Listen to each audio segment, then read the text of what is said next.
Everyone is start. You guys okay? Can you hear me okay out there? Perfect. I'd like to call this meeting of Sacramento Metropolitan Fire District to order at 6:03 p.m. on Thursday, November 10th, 2022. Madam Clerk, will you call the roll, please? Yes, good evening, everyone. I will begin with Director Gould, who's absent, moving to Director Orzali. Present. Wood is also absent. Director Sheets. Present. Rice. Present. Jones. Here. White. Here. Clark. Present. And President Saylor, turning it back to you. Thank you very much. Our next item on the agenda is the pledge to the flag. I pledge allegiance to the flag of the United States of America and to the republic for which it stands, one nation, under God, indivisible, with liberty and justice for all.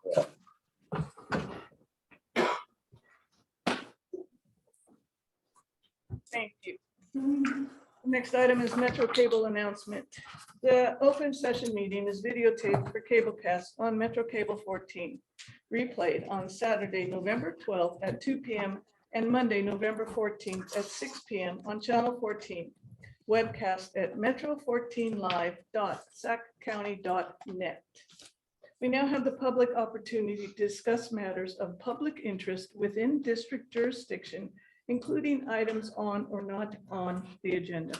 Madam Clerk, do we have any speakers tonight? We do not have any speakers in the audience with us. However, Art, if you could unmute our virtual audience, give them the chance to speak if they so wish. Hello, attendees. You now have the ability to unmute yourself if there's anything you'd like to present to the board at this time.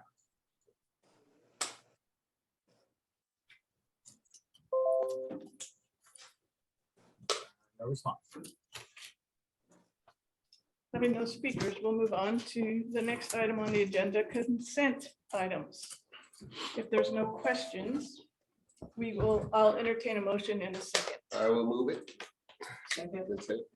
We have a motion and a second.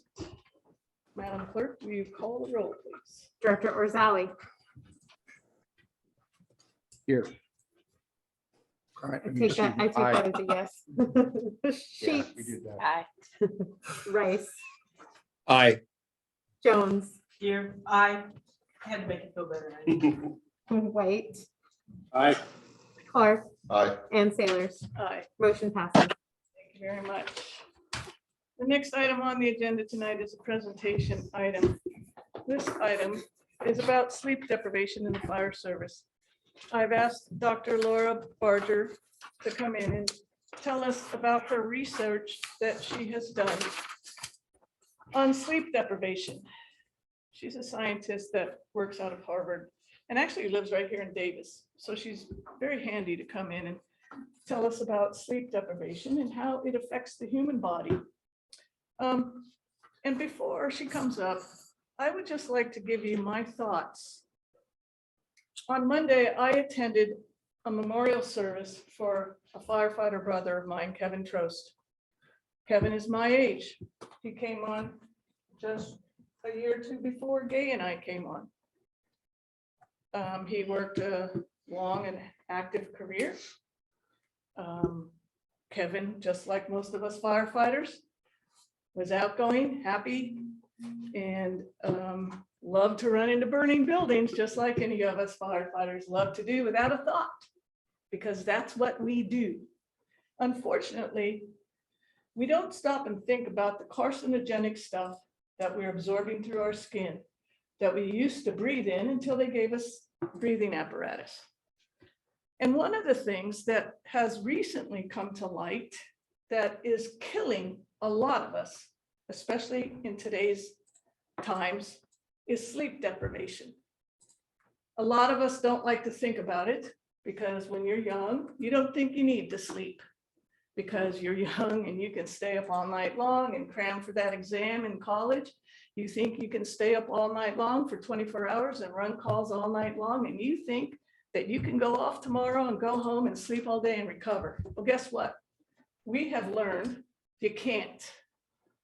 Every time you lose your sleep, you are affecting your adrenal gland in your brain, and it is causing more cortisol to just go out into your bloodstream and affect all of your hormones, all of your glands, and it is setting you up for cancer, for a greater tendency for PTSD, for a drowsiness that causes more accidents. But before I continue on, I would like to invite Dr. Laura Berger up and let the expert teach us what sleep deprivation does, because she is the scientist who does the research. Good evening, Dr. Berger. Tell us, please tell us. Yeah, thanks so much for inviting me to talk about my favorite topic. And I love being back here at Mayfair. This, after I graduated college, this was the first place where I was stationed and went to navigator training here some 35 years ago.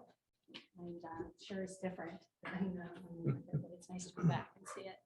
So I'm going to try to talk fast because I know you have other things on the agenda. If you want to put up this slide presentation. I'm part of the Division of Sleep Medicine at Harvard Medical School. I've been able to telecommute for 20 years because all of my research has been field research. So we looked at sleep deficiency in safety sensitive organizations like firefighters, police officers. We studied sleep, the federal air marshals, of the astronauts. And I'm here to convince you that sleep is important and hope that you will want to prioritize it. Oh, I can do it. My slide here. So there's 3 pillars of health, and a lot of organizations focus on diet and exercise, but they forget that sleep is the 3rd pillar of health, or I might say the 1st pillar of health. Sleep deficiency is an epidemic in our society. Nearly 1/3 of Americans sleep less than 6 hours a night. That's double the rate from 50 years ago. About 70% of Americans report getting insufficient sleep. That's less than 7 hours a night. And many suffer from sleep disorders, which we'll talk about a little bit later. It's thought that 20% of all serious and fatal crash injuries are due to sleep deficiency and drowsy driving. We live in a 24-hour society with a lot of artificial light.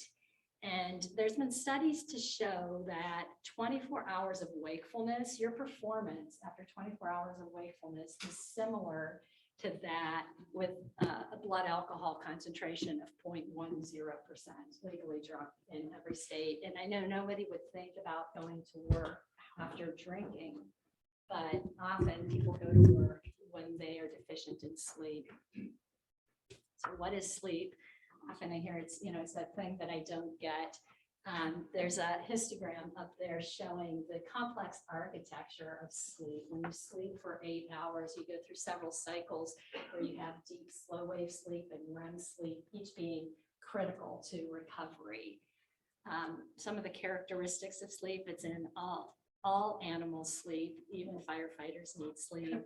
It's a biological necessity. Animals die rats die in about 3 weeks if they're deprived of sleep. I showed you how complex it is, the architecture of it. It's homeostatically regulated. The amount and content of your sleep depends on your prior wake duration and circadian rhythms. And if you are deficient in sleep, you're going to your wake is going to be affected. You're going to have deficits in alertness and performance, and you're going to have increases in errors and accidents.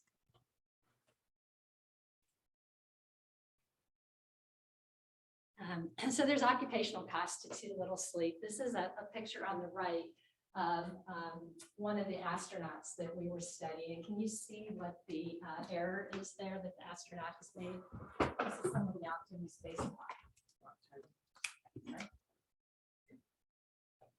No, he's definitely hooked up. It's a mistake that about 3-year-old kids would generally make.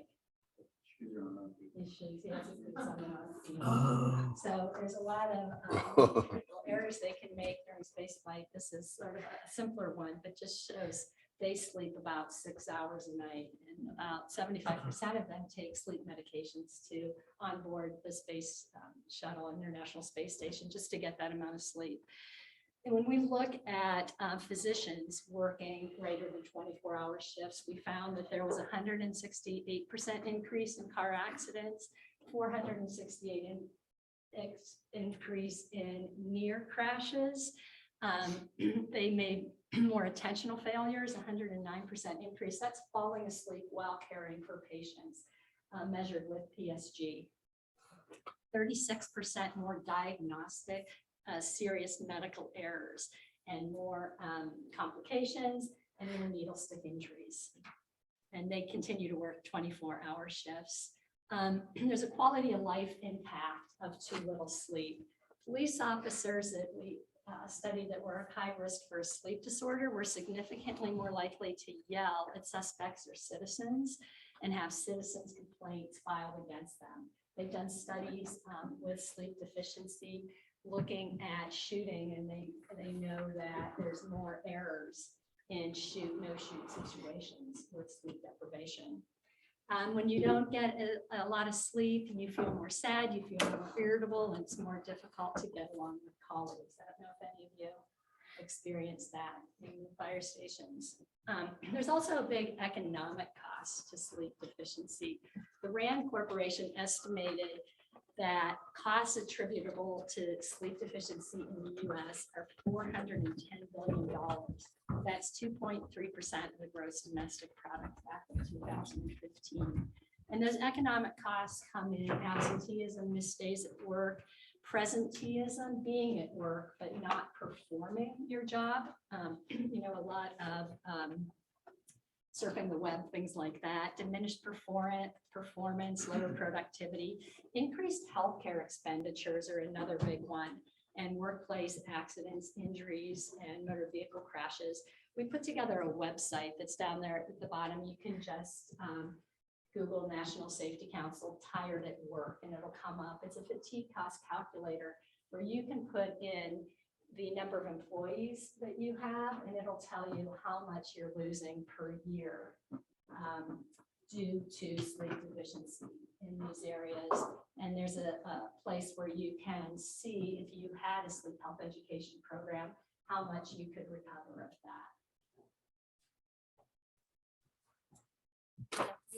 I'm going to just tell you now why the brain needs sleep. It's restoration of energy stores that take place at night. And if you don't have that, you feel tired and sluggish the next day.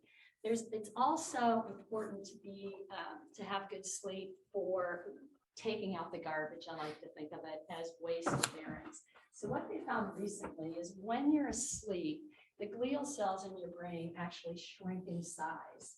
And so that opens up passageway where the cerebral spinal fluid can flow faster, 200 to 300 times faster, and it takes out the waste. Some of those wastes are toxins like the beta amyloid plaque.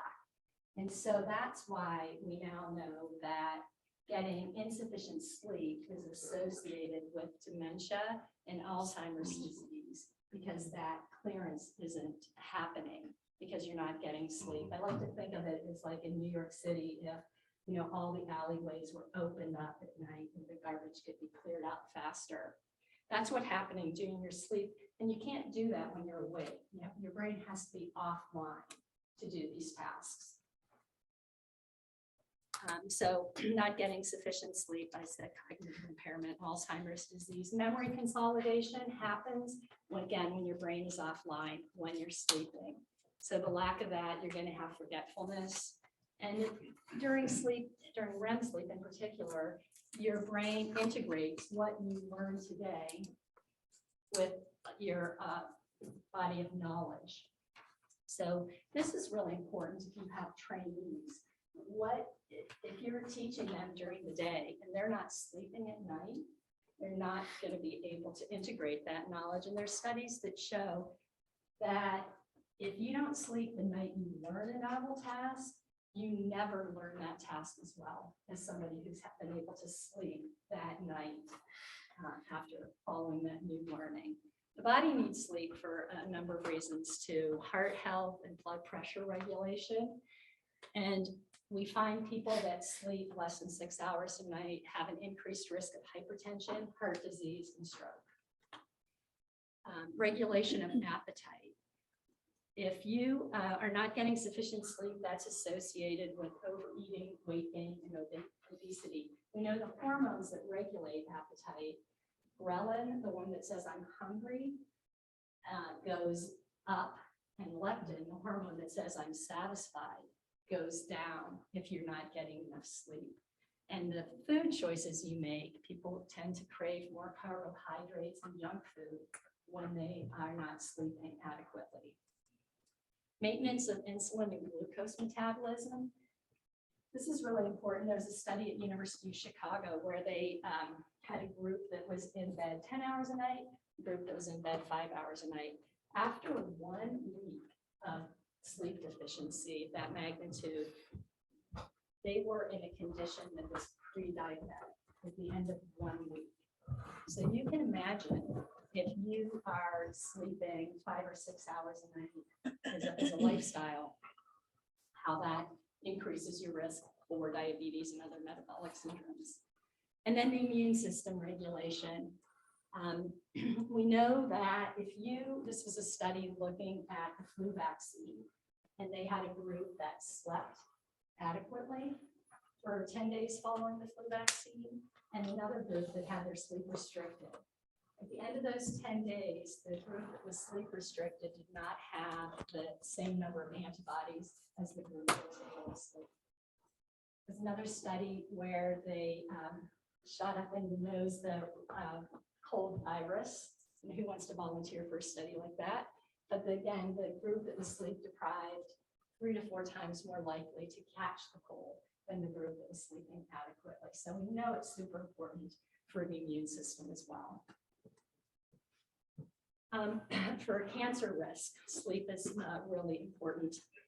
There are some things in your job that you can't change, and things like your age, your genetics, but we also have these modifiable risk factors like diet, alcohol, and sleep is one of them. The World Health Organization has declared shift work a carcinogen. And we know from studies looking at shift workers that they're at an increased risk of prostate cancer and breast cancer have been the 2 most researched cancers. And the circadian system is disrupted with shift work, and the amount of light and melatonin regulation, all of those affect the cancer risk. So what is healthy sleep duration? Adults need 7 to 9 hours a night. If you have any teenagers, they need more, 8 to 10 in high school. And the timing of sleep is, we're learning more and more critical, that the regulation or the regularity of sleep is super important. And we can see risks in cardiovascular disease and other health consequences for people that don't sleep regularly. I know that's kind of a crazy thing to say to this group because you can't sleep the same time, go to bed at the same time every night and get up at the same time every morning, but that's certainly what we would recommend as sleep scientists.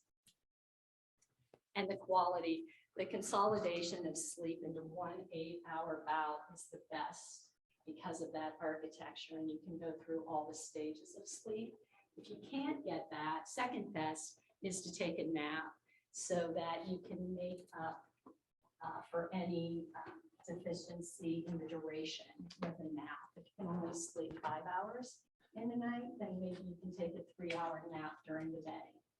And I don't know what your policies are in the stations, but a nap policy, I know one fire department we went into, we weren't allowed to call it a nap policy, but we called it a rest policy. We were able to encourage people to take naps, and we're able to improve alertness there.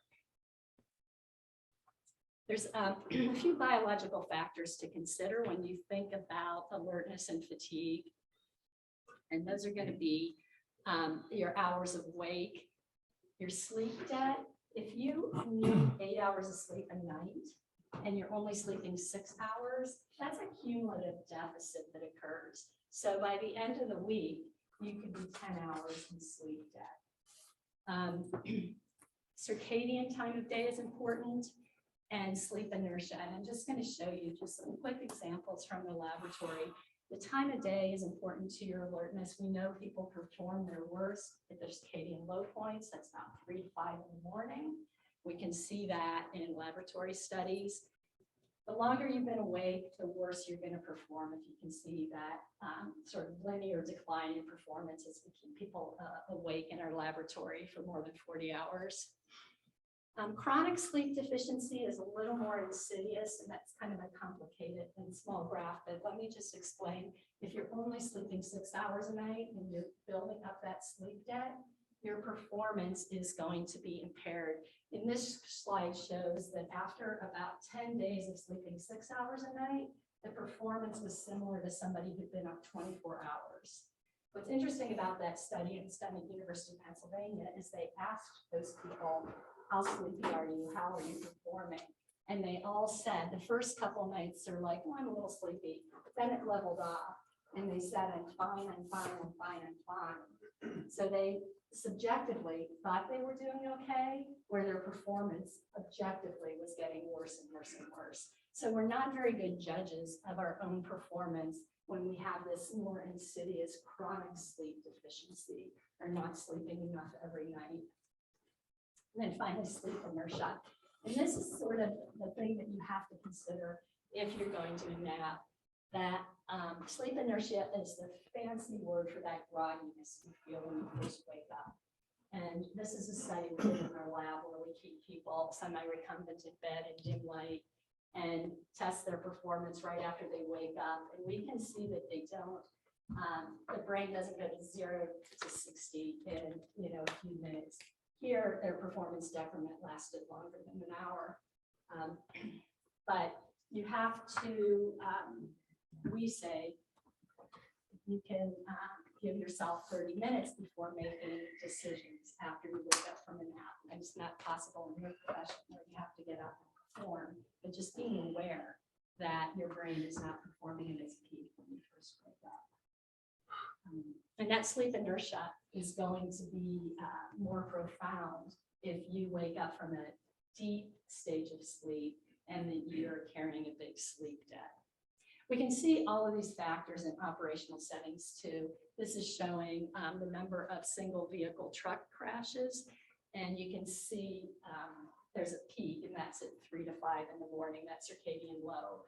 We know that acute sleep deprivation, being up for long periods of time, this shows those single vehicle truck accidents, the risk 15 times as high after 13 hours on task than in the first hour.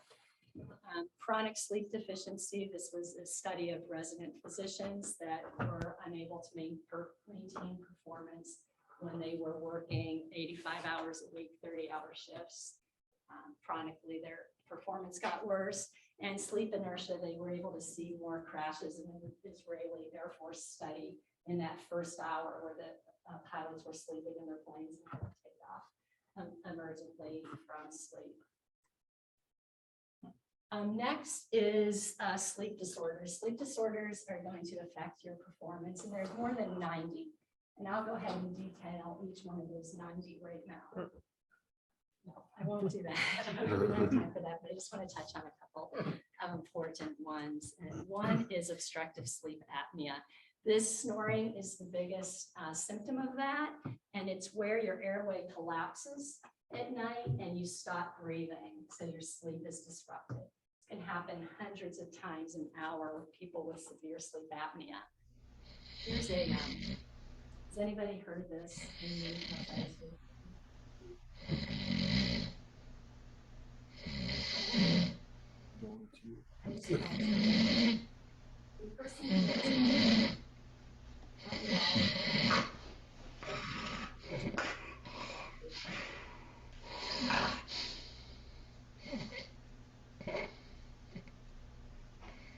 Not breathing, so see if you can hold your breath now. Not breathing.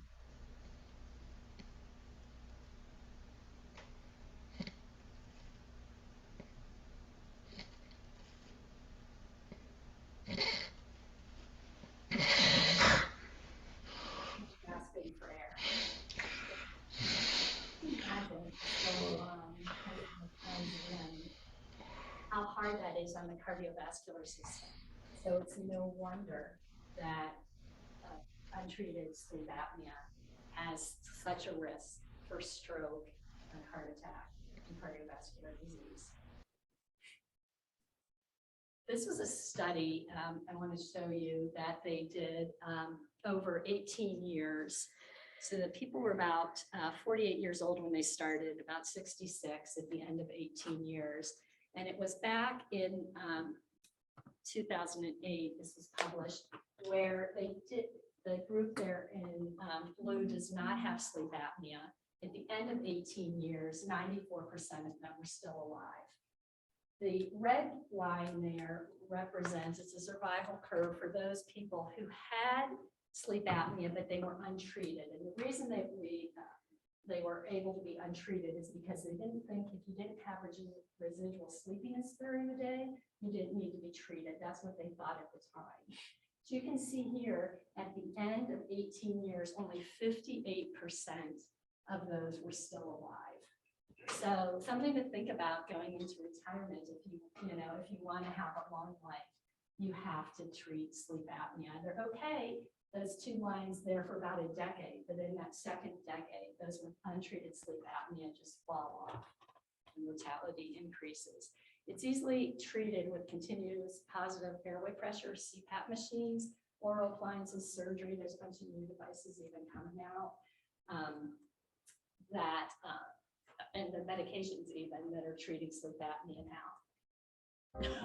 This is just one other short video about sleep apnea. I snore? Yeah.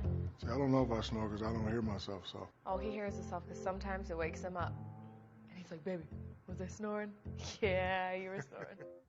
Sleep apnea actually is a pretty common condition, which is most likely underdiagnosed and under-evaluated because many people don't realize that they have it. Well, every time I stop breathing, she, the next morning, he has sleep apnea. He has sleep apnea. And I'm like, what is sleep apnea? Well, sleep apnea is a condition where a person is unable to get air into their lungs when they fall asleep. Every time the person stops breathing, they wake up. They stop breathing, they wake up. And that exposes the body to a myriad of really adverse stresses. It's linked with the obesity epidemic, to being linked with cardiovascular or heart disease. High rates of stroke, diabetes, and even mortality. And so now we got to fix it. Don't want to go out like that. So, Shaq, one of the things that we talked I'm meeting with the sleep doctor, my main man, Dr. C. He said he wanted me to be part of his sleep study. We arranged for an overnight recording in which we could actually find out whether Mr. O'Neill has sleep apnea. Hopefully I don't have it, but if I do have it, I know I'm working with the best people to, get it cured. You have moderate sleep apnea here. Obstructive sleep apnea is a chronic condition which is eminently treatable. Since I've met with Dr. C, and I've been getting at least 7, 8, 9 hours of sleep a day. Feel good. The weight is good. Got a lot of energy. The relationship is good at the house. Everything is working. There's someone who was a Celtic, that study. Insomnia is another really common sleep disorder, and it has that same survival curve there. If it's untreated, all-cause mortality from insomnia. It's not quite as dramatic as the one for obstructive sleep apnea, but you can still see that all-cause mortality is increased with untreated insomnia. Insomnia has a lot of good treatments, cognitive behavioral therapy that you can do online now. And that's been shown to be as effective as medications for insomnia as well. Relaxation techniques, yoga, those kinds of things also help, and proper sleep hygiene.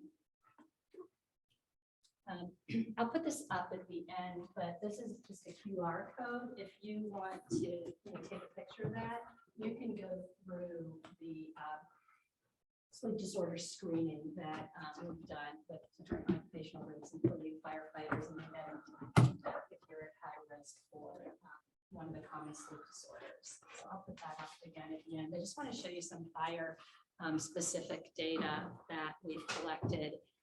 In a survey of more than 500 fire and EMS providers, half reported poor sleep or fatigue. A national study found that more than a third of providers report excessive daytime sleepiness. So we know it's an issue with firefighters. Firefighters report needing 7.6 hours of sleep. This was in our large study of almost 7,000 firefighters, but obtain only 6 hours when working regular daytime shifts and 5.4 hours on overnight shifts. And so we found that most firefighters averaging, over 5 hours a night sleeping when they're on duty. But what I think is important is that there were 14% of the shifts where there was no sleep at all. And that's unpredictable when that was going to be. So some people are going, 24 hours with no sleep. Or I know you guys work 48-hour shifts, right? So could be even longer. The air medical EMS providers reported less than 7 hours of sleep.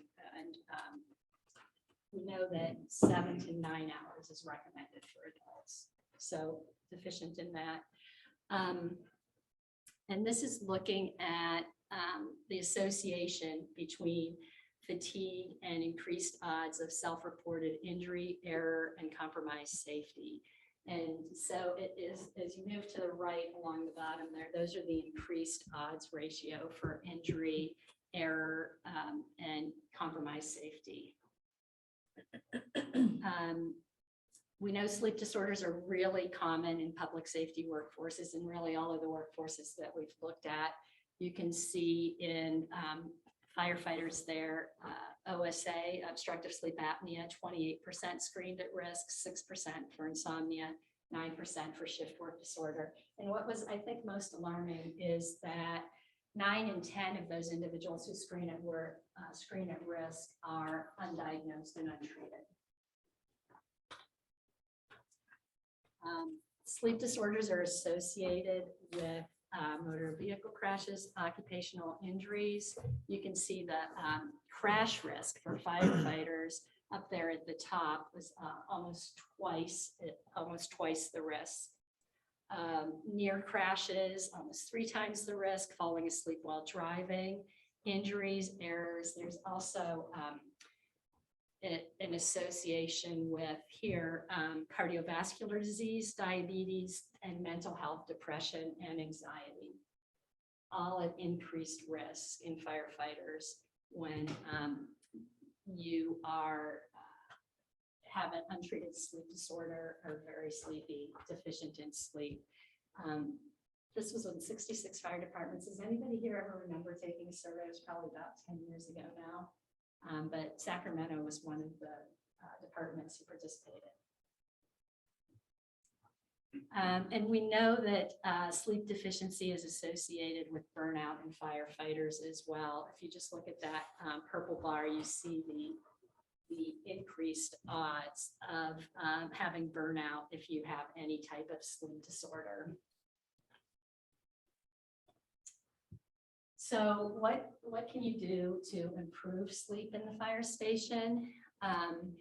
Optimize the location of sleeping. We were in one fire department where we reviewed and retrofitted the sleeping quarters to provide a better environment for napping and sleep. So we put blackout shades in all of the windows of all of the stations so that we could improve their sleep that way.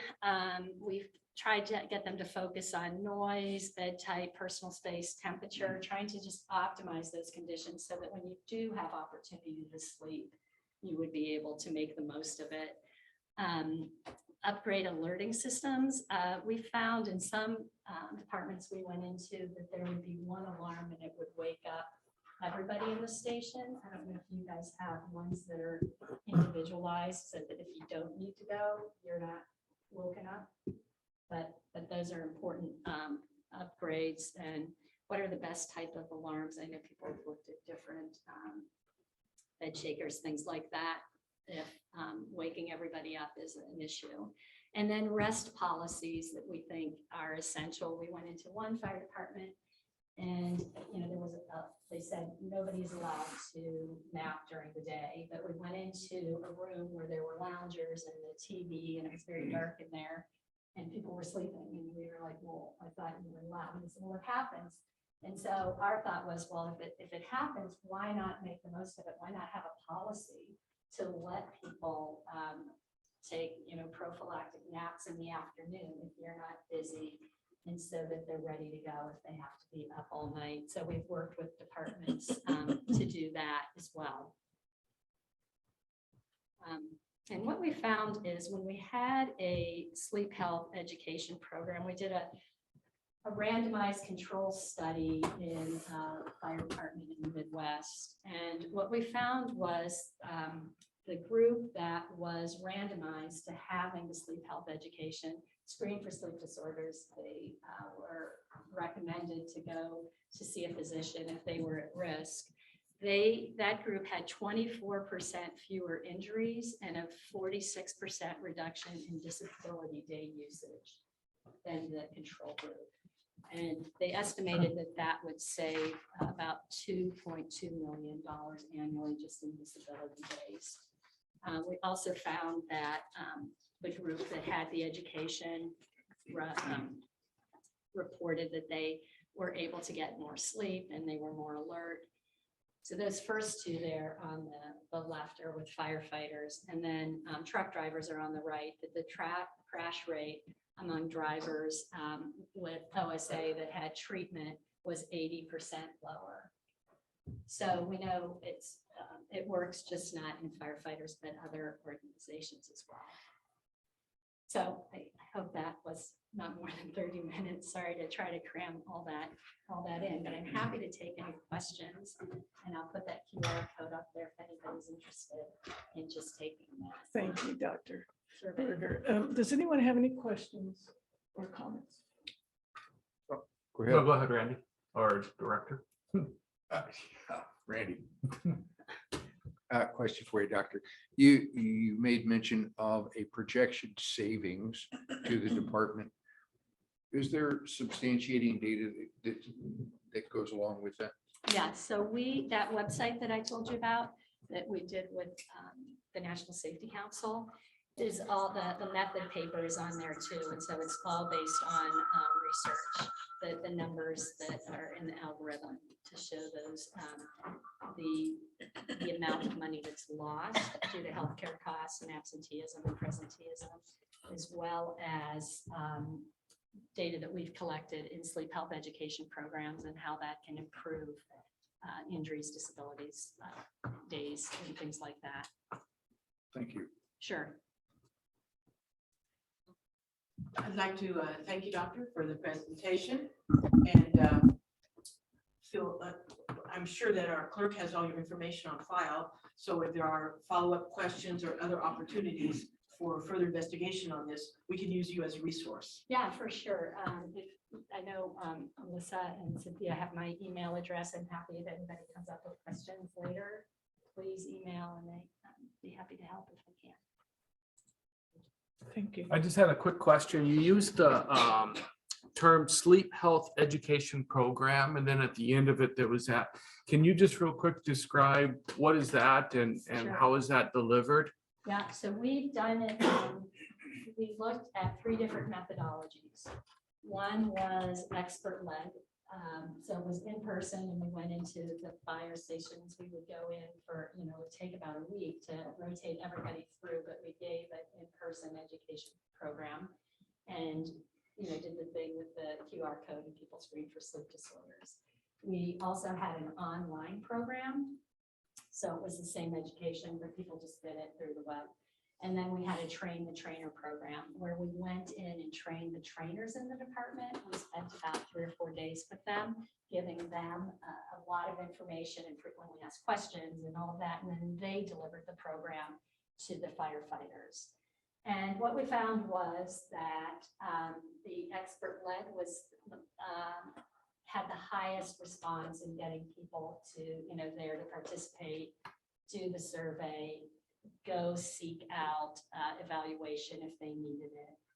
And the web-based was the lowest, but train the trainer was in the middle. But in all three methodologies, we were able to increase knowledge of sleep. You know, we did a pre and a post test, and everybody learned more about sleep. So that's what we've done in the past. This And then- is all pre-pandemic. At least we're getting back in person and talking and Yeah. doing that. And then our coach came and was talking about some straps and measurements during sleep time and how much sleep. Have you seen a lot of success with some of those technology now Yeah. today? So there's, like I have my Fitbit on now, Uh-huh. and I think wearables like that are really great because they certainly bring awareness to sleep and make people more aware of their own sleep. I think they're really good at determining when you go to sleep and when you get up. The stuff in the middle where a lot of them will tell you what stage of sleep you're in, I don't think they're really there yet. So I sort of take those sleep stagings with a grain of salt. And, you know, there's a lot of them out there. There's the Apple Watch, the Fitbit, the Garmin. There's an Oura Ring now that's kind of cool that people wear. They're getting better, but if they've been validated in laboratory studies where you put somebody in bed and then they get up and it's pretty close, it's pretty good. But where it's not so great is in people like firefighters who are maybe napping up several times during the night, when they're off, maybe sleeping during the day. It's not been validated in that, and it's not quite as good at capturing like short sleep episodes. Like I call them snore derves when I fall asleep on the couch before the main sleep event. You know, it's not very good at capturing that. But I think there's something called the Whoop strap that a lot of teens use, and there's like sort of a competitive part to it. You know, who can get the most sleep. And, you know, so those can be effective. And I like them for bringing awareness to sleep. It's just that you can't, you know, take them as gospel. We have people going into clinics and saying, you know, I have a problem with my sleep. And the doctors will say, well, what's the problem? Well, my Fitbit said I'm not sleeping now. It's like, well, are you tired during the day or whatever? Well, no, it's just my Fitbit said I was up, you know, several times in the night. So I think you just have to take them for, you know, where they are right now. And pretty good for awareness or if you wanted to have a sleep competition in your department. Thank you. Thank you for the presentation. Yeah, you bet. Excellent. Director White, do you have questions? Your hand is up. No questions at this time. Thank you very much for the presentation. It is something that, you know, obviously we have to be very aware of given our work schedules and the type of work we do and the need for mental alertness. So thank you. Does anyone else have any questions or comments? All right, Well, thanks so much for having me. I really appreciate it. thank you very much Thank you very for much. coming here. You bet.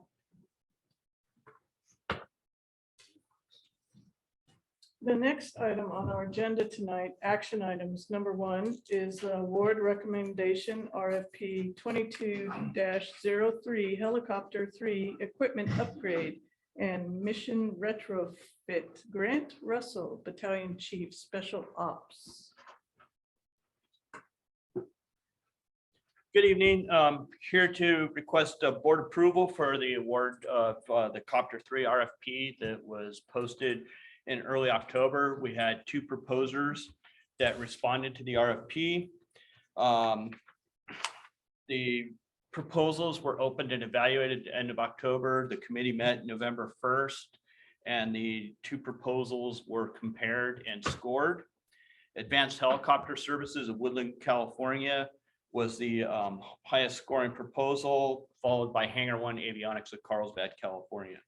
Total fee proposed by Advanced Helicopter Services for the mission upgrade and equipment upgrades to make Copter 3 added to our fleet to be deployable within our county, which involves radio upgrades and change outs so that the mission set that it was originally developed for being a former Department of State helicopter, will now has to be demilitarized.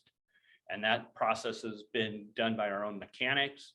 Now it needs to have the avionics and the radio packages changed over to civilian radios. And that's what this project is for. It will also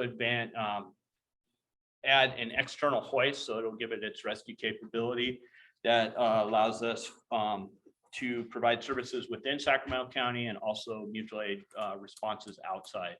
The helicopter did provide those services multiple times this summer to neighboring counties and was assigned to the Electra and the mosquito fires during the summer as well.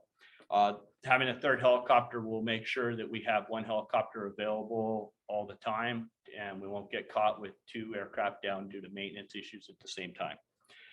Total cost of the project as proposed is $787,000 to $787,220.54. Came in slightly over budget. Currently budgeted in this budget year is $750,000.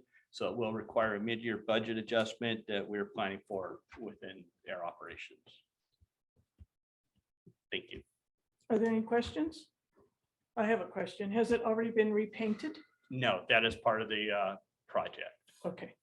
And has it already got the water bucket added to it? It will be using one of the existing tanks. Okay, so it just needs the fittings put on it too. The fittings in the control box, which we have the control box as well. It just needs to be installed and wired into the aircraft. Okay. And that's part of the project.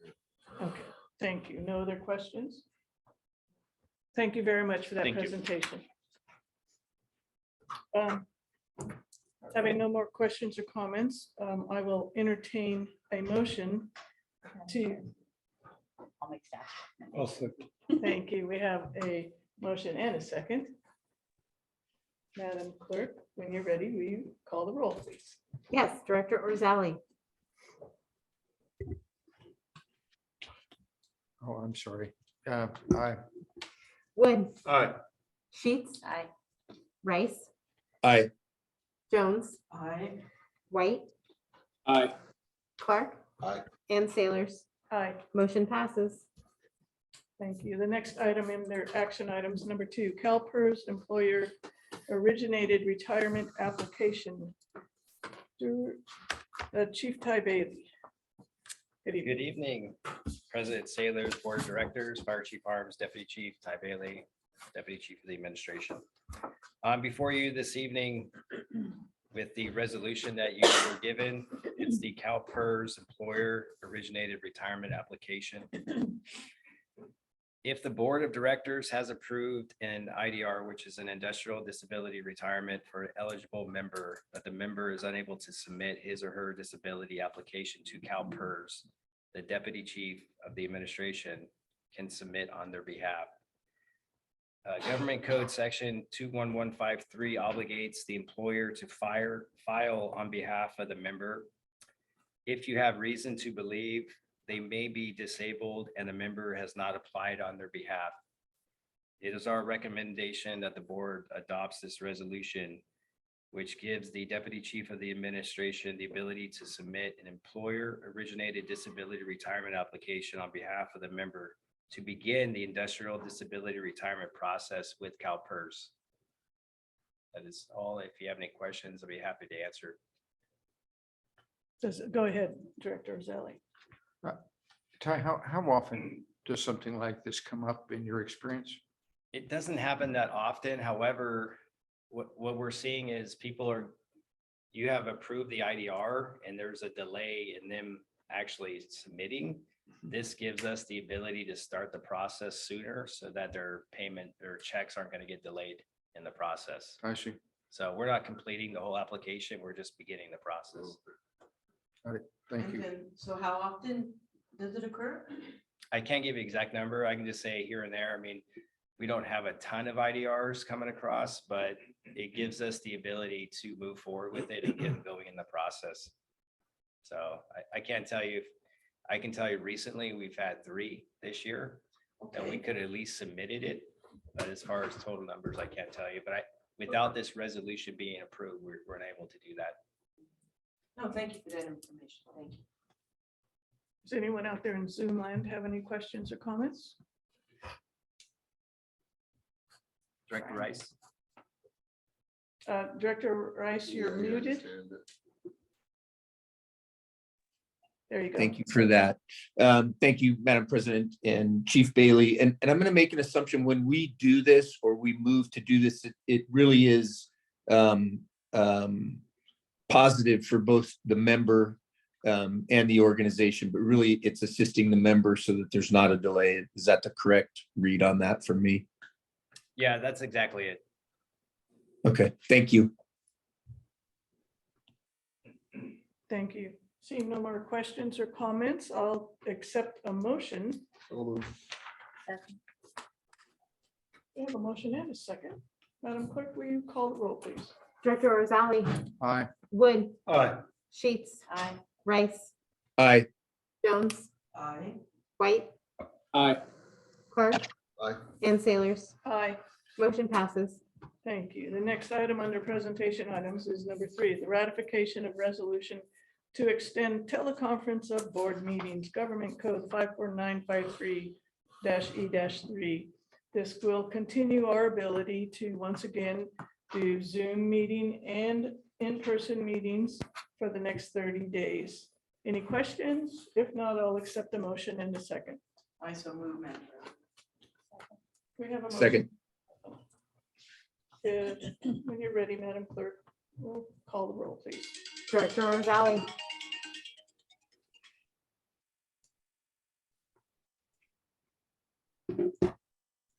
Director Rosali, Aye. Wood, Aye. Sheets, Aye. Rice, Aye. Jones, Aye. White, Aye. Clark, Aye. and Sailors. Aye. Motion passes. Thank you. The next item under presentation item is number 4, resolution commending Director Orzali, Chief Harms, and Board Clerk Ania. Director Orzali, on behalf of the members of Metro Fire, thank you. For me, over the last 6 years, you have been a director that I can say that I have depended on and have weekly conversations about the district. And that has gone from being district information or talks to just about life in general. I have appreciated during your time here, your interest in the district, your direction, your questioning of policies and procedures, of budget, all of those things to push the organization forward. And you have done it in such a professional manner, always as we move through there.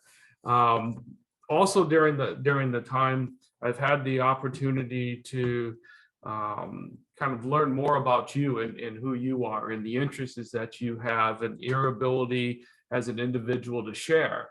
And I truly have appreciated that, even though you have told me you were going to take me fishing and you never ever did take me fishing, even though we did try. We tried a number of times, but we didn't ever were able to do it. And not only is it here, but over the time and today I went online and just Googled your name and to see what would come up is to see what was out there. One of the things that you have been very involved with, and you and I have had a lot of conversations about the Sacramento Metro Public Safety Foundation. And what roles does that play and what things can we do? And if you remember the ability to get the external compression devices, and you paid for some training that was along the way. But one of the things that you started, and really I would say that you and the group in the foundation, was when we were looking for the seat cameras. And your ability to go out and I learned really quick is how your relationships between the supervisors, other elected officials, business community folks, and your ability to pull people together for a project and be able to move those forward. While I was on there, I did find that this is not the only thing. You've been involved with the McClellan Air Force Base, the John Garcia Youth Wildlife Foundation, and just a number of areas that you will see your name came up as a volunteer. And a lot of it goes back to, I know, one of your passions, which is wildlife and hunting and fishing and all of those things. That is just a huge passion for you. I also learned that you were a 1966 graduate of the Union High School, so I'll throw that in there. On behalf of the members, thank you very much for your leadership and your role as a director in Metro Fire. Thank you. Thank you.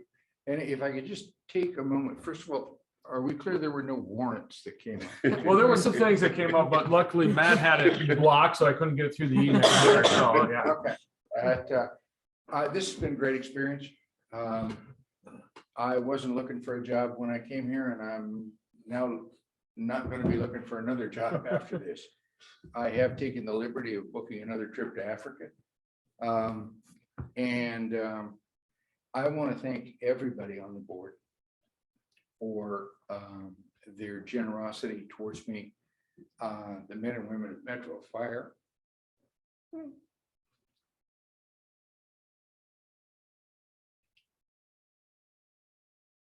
Excuse me, are truly important to me.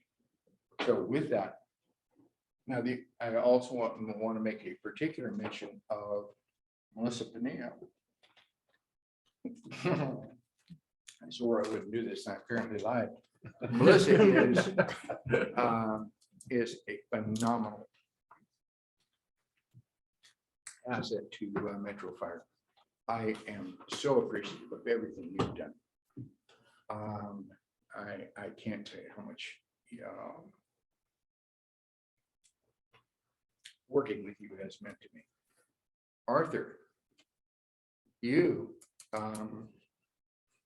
will undoubtedly be filing a medical disability claim with Metro Fire for stress and psychological damage for the time he has spent trying to coach me to do Zoom. I really appreciate it, man. You do a phenomenal job. So with that, thank you so much. Want to read the resolution? All right, on that note, I'm going to read this into the minutes here. Resolution commending Randy Orzali. Whereas the Board of Directors of the Sacramento Metropolitan Fire District wish to acknowledge that Randy Orzali has served as a director of the Sacramento Metropolitan Fire District with distinction, and whereas Director Orzali began his service as an appointed board member on January 21st, 2010, was uncontested in the election for Division 3 in December 2010, and faithfully served the Sacramento Metropolitan Fire District with sound judgment, responsibility, professionalism, and integrity throughout his tenure for 12 years. Whereas Director Orzali served the Board of Directors with the highest degree of leadership as board president in 2014, and whereas Director Orzali further served the district with the highest degree of diligence and skill, including serving on the Policy Committee, the Finance and Audit Committee, and as a delegate on the Citrus Heights 2x2 Committee. And whereas Director Orzali founded the Sacramento Metro Public Safety Foundation, a nonprofit organization responsible for various donations of life-saving equipment since 2013.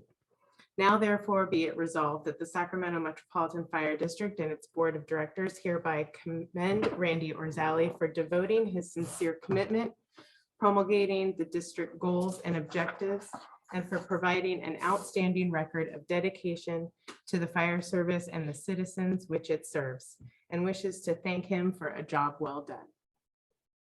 And before we move to any other comments, I just wanted to make one of my own, which I don't normally do from over here, but I have very much appreciated our work together. You have managed to keep me very busy as the time I've been here since being the board clerk. And I appreciate everything you've done for the district. This resolution doesn't even come close to naming everything you've done. I would need many pages to do that. So thank you on behalf of the men and women here at Metro Fire. And on a personal note, thank you for your friendship. I look forward to continuing it beyond your time here.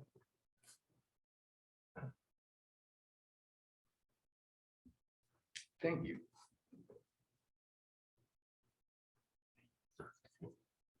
I believe there's questions from other. Director Rice, do you have a comment to make? Your hand is up.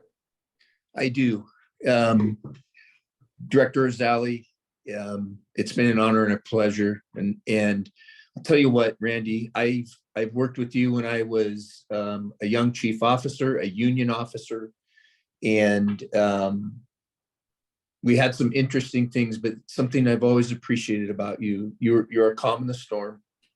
I could always turn to you when needed, and it wasn't all the time and it wasn't a lot, but you were and have always been a strong voice of reason, and not only passionate about the men and women that serve Metro Fire, but you're passionate about the community that you also serve. And one that really struck me, Randy, did the Safety Foundation purchase the majority of the Lucas devices for the department? No, we purchased and had donated one, we purchased two. And then the others, finally, the government came through and they were qualified for government funding. And I was there, and I remember we were trying to find funding. And we at that point in time, Metro Fire, we did not have within the budget to outfit every medic and engine or ALS company with a Lucas device. And unless things have changed, I believe that that piece of EMS equipment was and still is a major lifesaver on the emergency ground. And where I'm going with that, Randy, I believe you saw the importance of it. I think you worked around myself and Chief Dale Turner.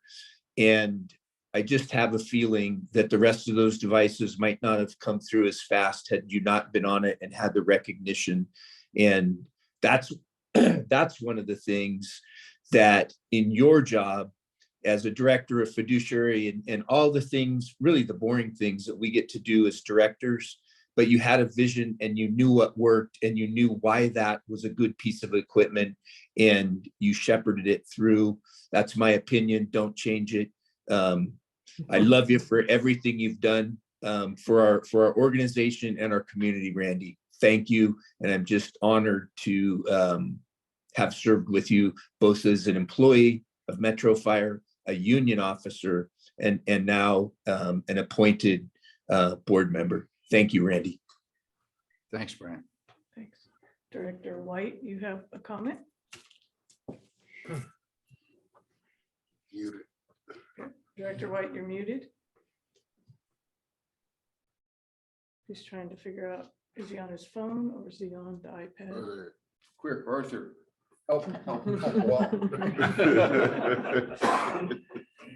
Oh, he took his hand down. Okay, no comment from Director White.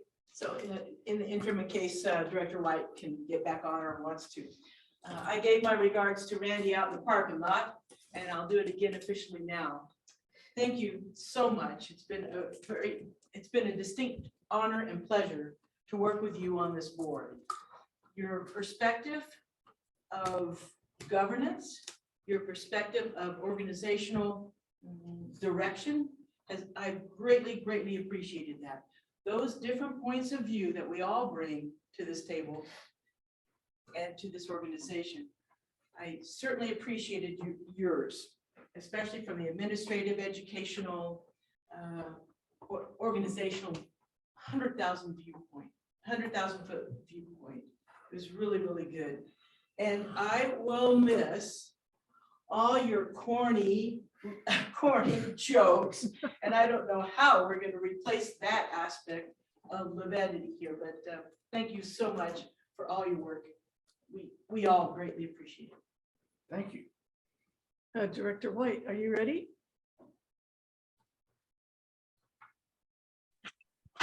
Yes, and thank you. I also just want to echo a lot of the thoughts that have already been shared. But Randy, it has been an honor, a privilege, and a pleasure to work with you. You were instrumental in the community foundation as well as getting the Lucas devices. And, you know, I know that your whole heart and soul have been into being a member of this district and serving in the role of director. I also had the distinct privilege to work for the district as an employee with you on the board. And it has been an absolute honor to work with you as a fellow board member. And I just want to wish you nothing but continued success in everything you do. And keep those Facebook posts coming, because I enjoy them quite a bit. So Well, just wish you good luck. well, something occurs to me. Was it not you that was assigned when I was first on the board to, and I think Brian was the second person to take me through the burning building? Yeah, I'm pretty sure that, we gotta gear you up and put you through the paces, and, you step right up. And I really do appreciate someone, an elected like you in a position like that takes the time to get a true feel for the occupation and what the employees of the district experience and go through. So yes, I remember that very well, and I was proud of you then. I'm proud of you now. Well, and I'll just extend that to say, we're in this burning building, or we're going into this burning building. And Walt, who turns to me and says, Director, what would you like to do? I said, exactly what you damn tell me to do. What are you talking about? Yeah, that was a phenomenal experience and forever set in my mind the nature of the work that our men and women do. So thank you for that. Thank you for your service. I really do appreciate it, and I just wish you well. Thank you. Any other comments? Go ahead, Director Wood. No, I just want to say, Randy, it's almost 10 years ago now, I first met you, and my introduction to you and this board was my first meeting was the banter that you and Jack had. And it was quite entertaining, made every meeting, no matter what was going on, put a little levity to it and help keep us some of the sanity through some of the good times and tough times as well. But more importantly and more substantively, being able to learn from you and watch, get what I can in terms of your acumen and your acuity for the financial and for the way we work up here and what we need to do. And I really appreciate the time you spent with me over the years, talking not only about the district business, but other subjects as well. And I will very much miss having your wing to hide behind, I guess, in some of the bigger things that we go through. So I appreciate everything you've done. Thank you, Ted. I truly appreciate that. And I've gained a great deal from you as well. And in this process, in mentioning Jack Scheidegger is the bane of my existence. I met him on this board, and I intend to file a lawsuit against Metro Fire as a result.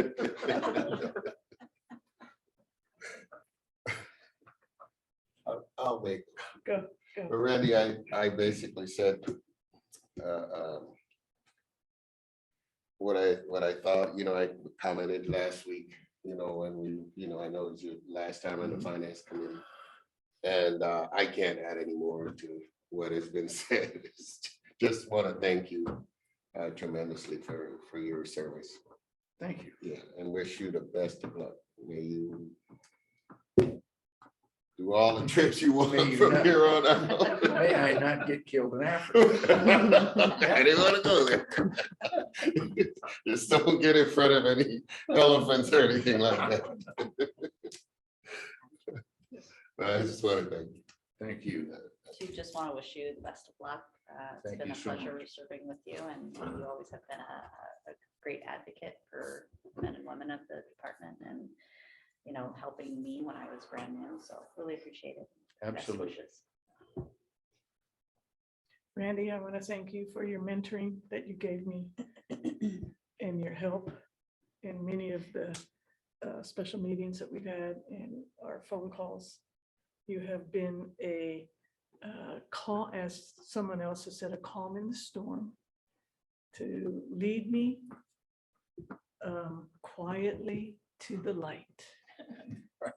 And I would just want to say, keep your Facebook stuff coming, because I want to see pictures from Africa. Yeah. Okay, Yeah. okay. I guess I need to join Facebook. Yeah. page. I'm missing out. Yes, you are. Yeah. All Thank you all. I truly appreciate it. We will miss you. The next item on our agenda, reports, president's report. President Sailors, if we could, Oh, I'm I sorry. think we need a recommendation to adopt the Yes, resolution. yes. Acknowledging Randy, and then we're gonna have a little round of something here. So, Madam Chair, I move recommendation. Thank I'll you. second. We have a motion and a second. Now, quickly call the roll. Director Orzali? How do you favor on this one? Aye. Wood, Here, or here. Wood, Here. Uh, Sorry. Sheets, Aye. Rice, Aye. Jones, Aye. White, Aye. Clark, Aye. and Sailors. Aye. Motion passes. With that, Madam Chair, I'd like to applaud my fellow director, Randy Orzali, for all he's done.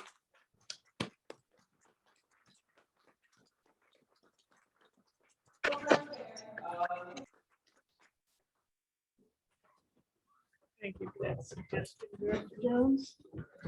Now, moving on to reports. President has no report tonight. Fire chief's report. Good evening, directors.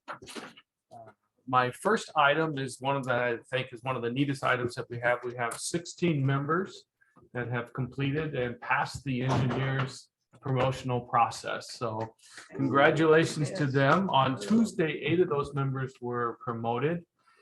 If you look at what we do every single day and the responsibility of the engineer's position for maintenance and care, driving, pumping, aerial operations, it is such a key position within the organization. Earlier today, myself and Chief Bailey were at the county and saw one of the new members that was there, and he is just as happy as could be in his new role. So congratulations to all 16 of them, and especially the 11 that were promoted on Tuesday. Welcome to Kevin Johnston, has been reinstated back as the position of firefighter effective October 17th. A couple of new hires, we have Jeremy Lim and Mason Wheeler were hired in the position of Fire Inspector 1 in the Community Risk Reduction on November 1st.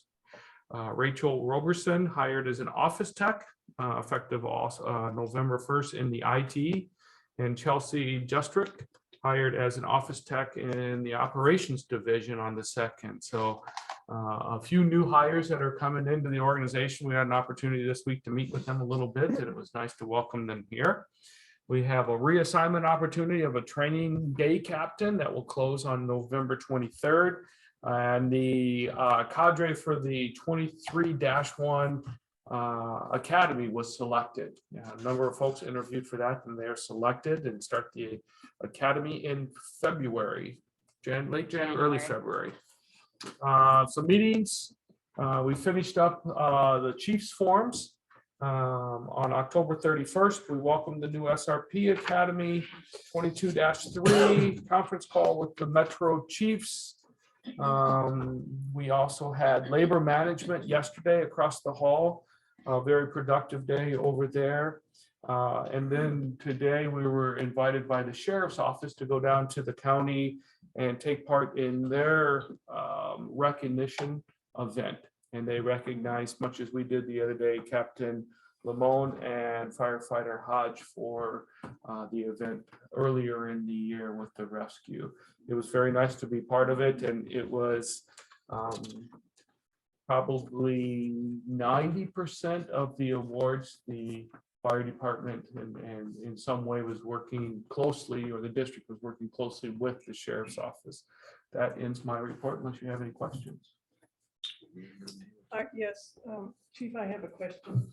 With the 16 people passing the engineer's test and 8 of them being promoted, do we now have a list We do, of 8 actors? we do. Thank you. 11 were promoted, so 16. So we have 5 on the list. Okay, 11 promoted.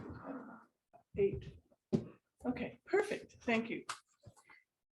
No other comments or questions? Moving on to operations report, Deputy Chief Mitchell. Welcome to the podium. Thank you, President Saylor. Good evening, directors and all. Start off this evening on the operations report with some statistics. We've run 4,080 total incidents since our last report on October 27th, about 291 calls a day. So we're still right there at that 300 line. Continuing on as it has been. We've had 154 fire incidents, and that's an average of 11 calls per day for fires, which is up just a little bit from our last report.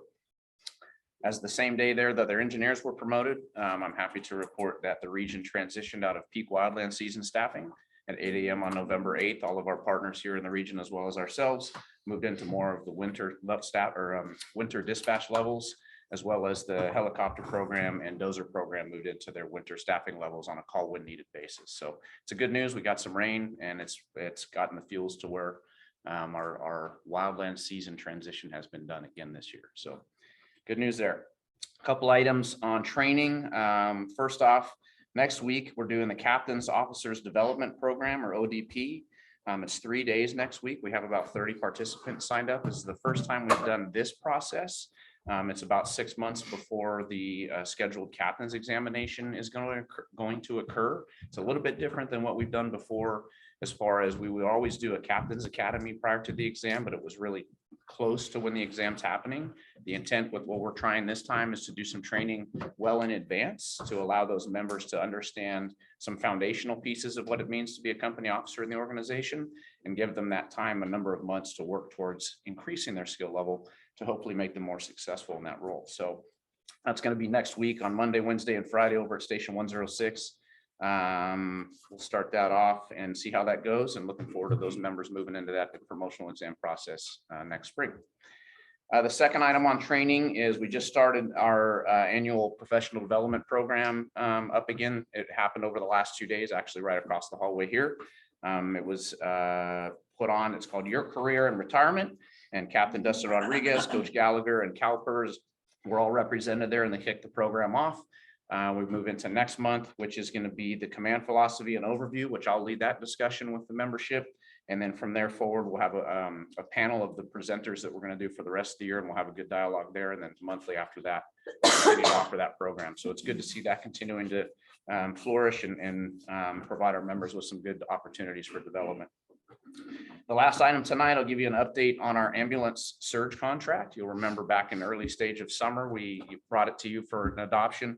I'm happy to report that, excuse me, we've now gone into an operational status with that. It took a little bit of time to get the contracts completed and get it all set up. Again, the objective of that is to make sure our service delivery continues while we're balancing the call volume and potential wall time impacts, as well as time on task and things like that, to have that surge in our system when we get to a drawdown, to add those units in.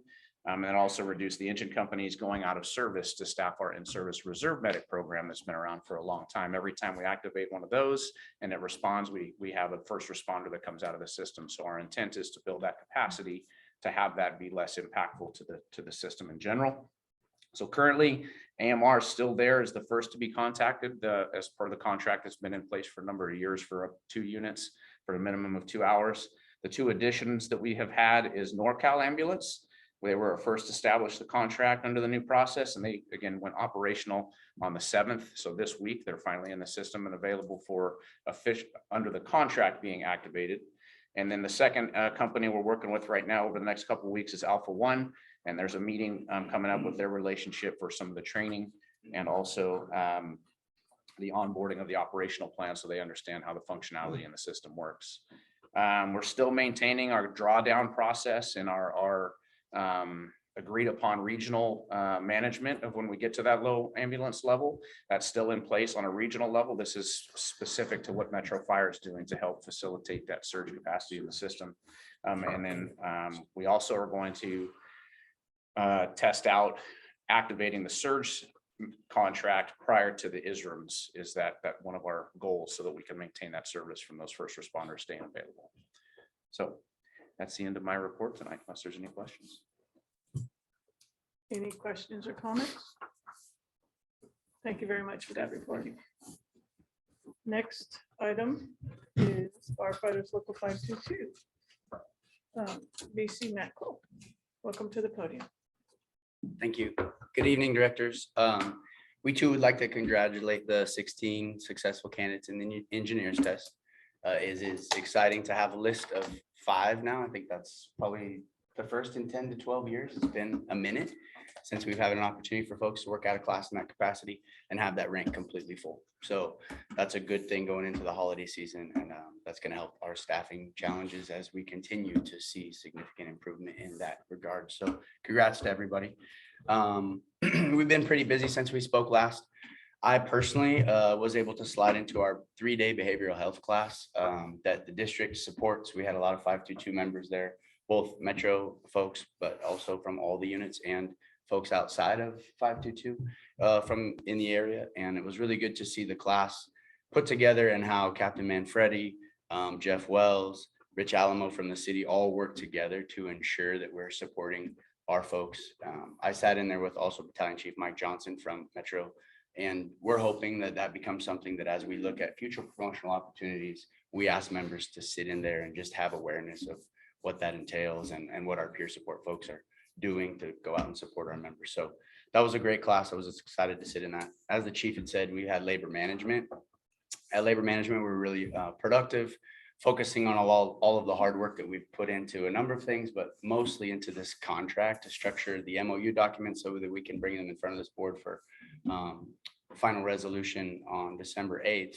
We talked about recruiting with the new package and rebuilding Metro EMS and what we're going to do to work together to take that out into the community so that hopefully someday Alpha One and AMR and all of them are looking at us to help them with coverage, because this is the place that everybody wants to come and be part of this organization. And so putting all those pieces in place, I'm very appreciative of all the work that Chief Bailey and his team, along with Dave O'Toole and the finance folks, are helping to get those documents put together to get in front of you.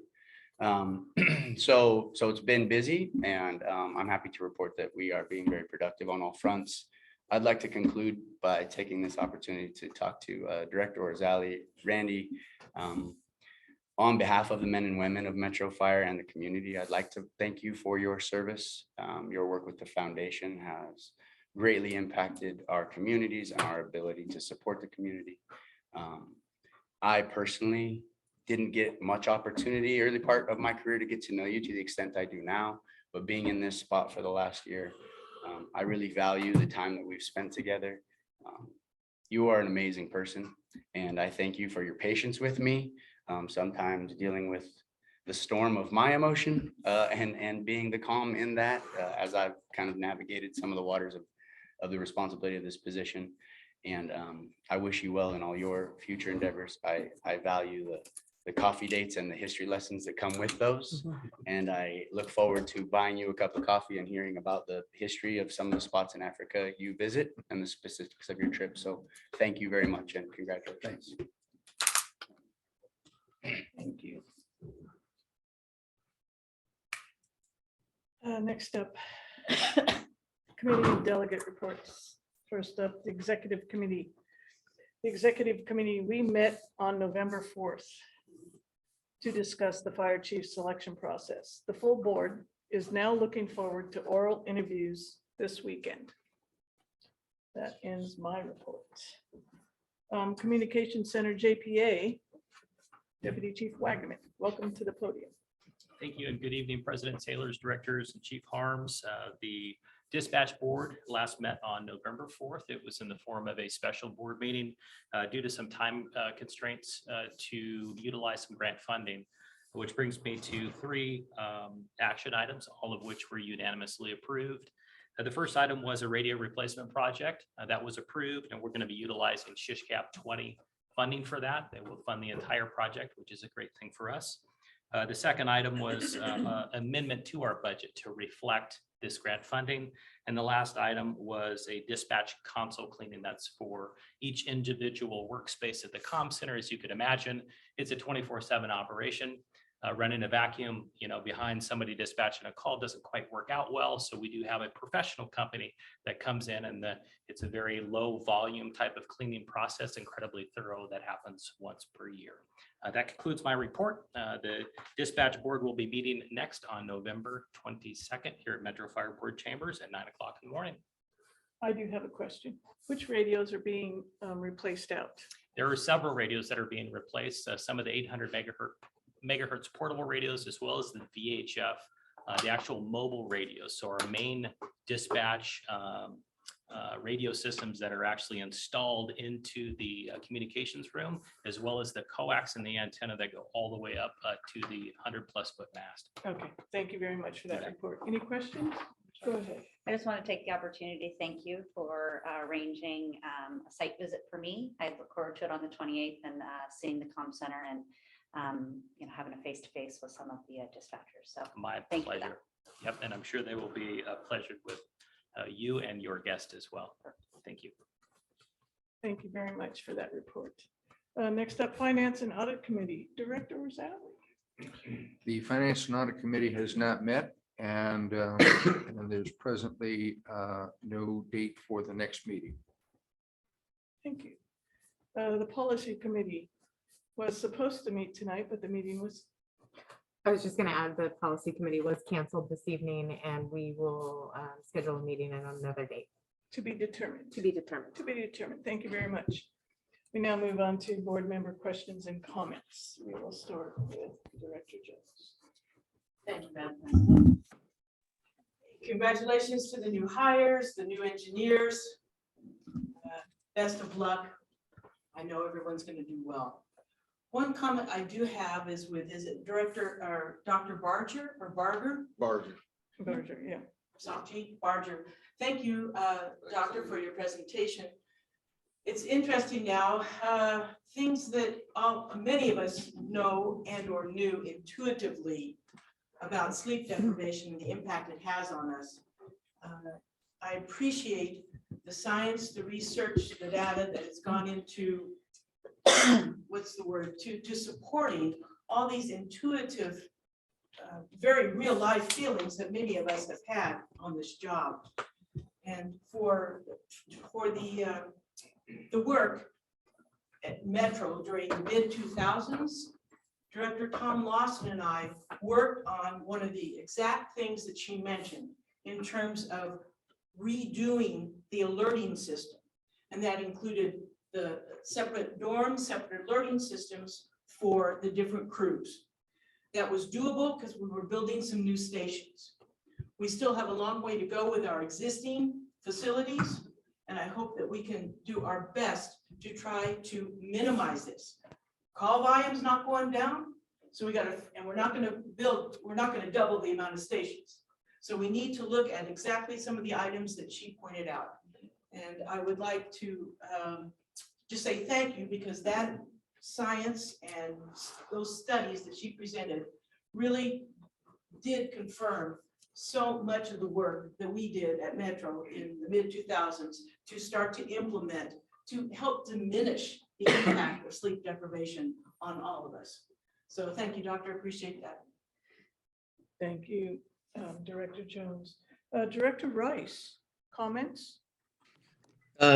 Thank you, Madam President. And just, I'm going to keep them short, and congratulations to all promotions and Randy, but I have to say it kind of knocked my socks off when you informed the board that Kevin Trost passed away. I didn't know that. Kevin and I shared a first in area. He was Sacramento Engine 7. I was American River Engine 53. He loved training. He loved the fire service. He was arrogant.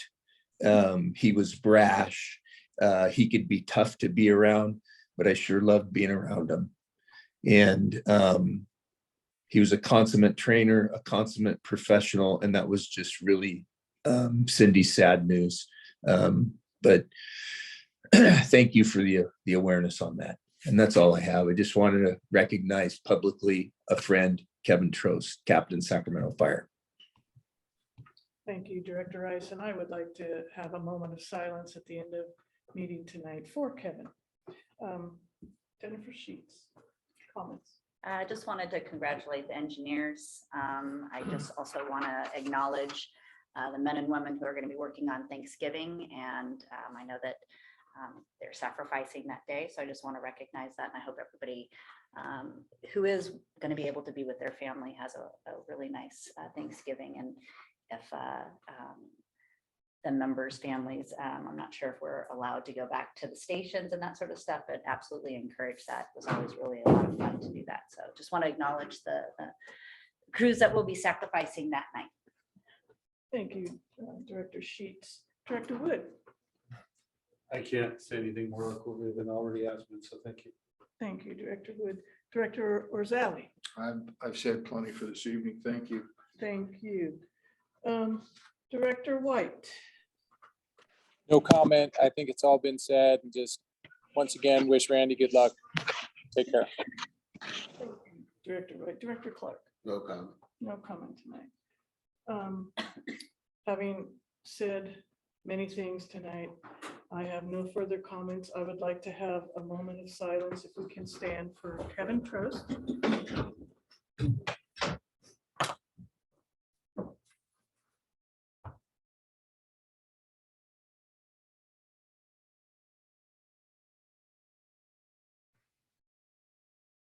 Thank you very much. We shall now go into closed session.